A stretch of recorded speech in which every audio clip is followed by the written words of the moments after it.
As you all may know, there was a total lunar eclipse during a supermoon and a blue moon on January 31st. Wisconsin, of course, was one of only 5 states to have rain that morning, and clouds covered the moon for almost the entire event. I caught only a few good shots of the moon, but none during the partial or total phases. I saw it about 90% covered for a few seconds, but I never got a chance to take a picture as the moon was behind trees and thin clouds.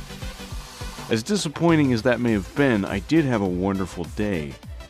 My video explaining the lunar event took off in the last half of the month, gaining 100 views every day. Before long it hit 1,000, becoming one of my very few videos to reach that milestone. I shared it with some teachers at school, and one particular astronomy teacher shared it with the entire building.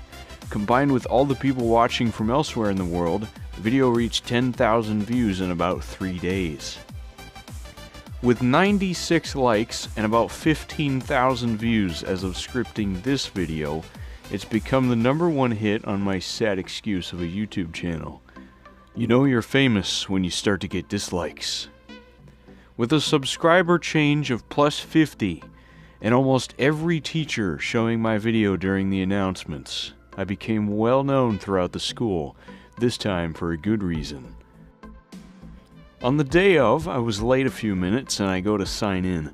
The teacher recognizes my voice, asks if I'm Ray, and says she'll excuse the absence because I was busy watching an eclipse. I checked the attendance record. She didn't lie. So with the school knowing about that video, I had people complimenting me left and right, teachers adoring my creation, and talk of the eclipse itself circulated the building.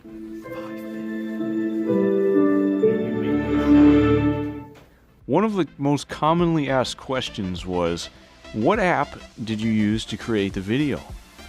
Well, that would be PowerDirector. It's a video production app by Cyberlink.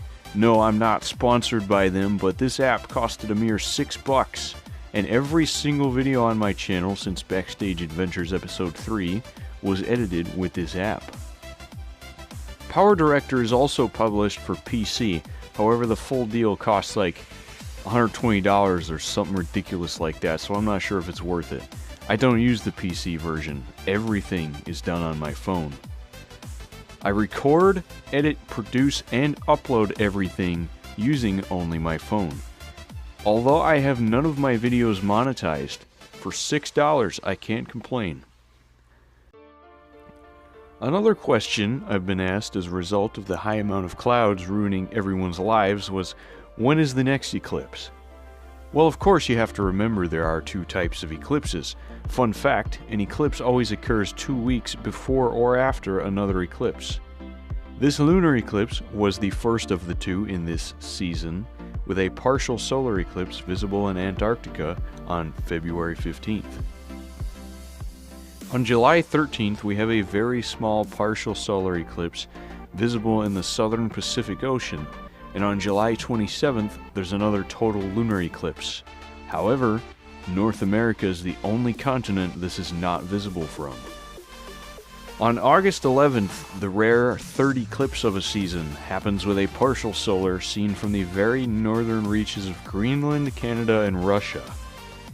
Unfortunately, there are no total solar eclipses in 2018. This really is a shame, as experiencing totality will change your life. Ask anyone who's been behind the moon's shadow. I would much rather have a lunar eclipse clouded out than a solar eclipse. If you thought the moon in shadow was pretty, you'll redefine pretty when you say solar eclipse. The next total lunar eclipse visible in the mainland US and Canada is on January 20th, 2019. Perhaps I'll live somewhere warmer by then, and perhaps the clouds won't ruin everyone's day. It's only a 1-year wait, so be sure you're outside when it happens. Also of note, there are no full moons in February. Because of the shortened month and the blue moon in January, we won't have another full moon until March 2nd. However, because that full moon in March is at the beginning of the month, there's a second full moon on March 31st. 2 blue moons in 1 year hasn't happened since 1999, and it can only happen if there is no full moon in February. The next time this happens is 2037 in January and March of that year. So although the blue moon, supermoon, lunar eclipse that hasn't happened since the Civil War of this country was shrouded by clouds, and although the very next lunar eclipse isn't visible within thousands of miles of me, I did become famous, and I did have one of the best days of my life. So I thank you all for watching, and I appreciate your time. We'll hope next year the clouds aren't a problem, but as we all know, that can change on a dime.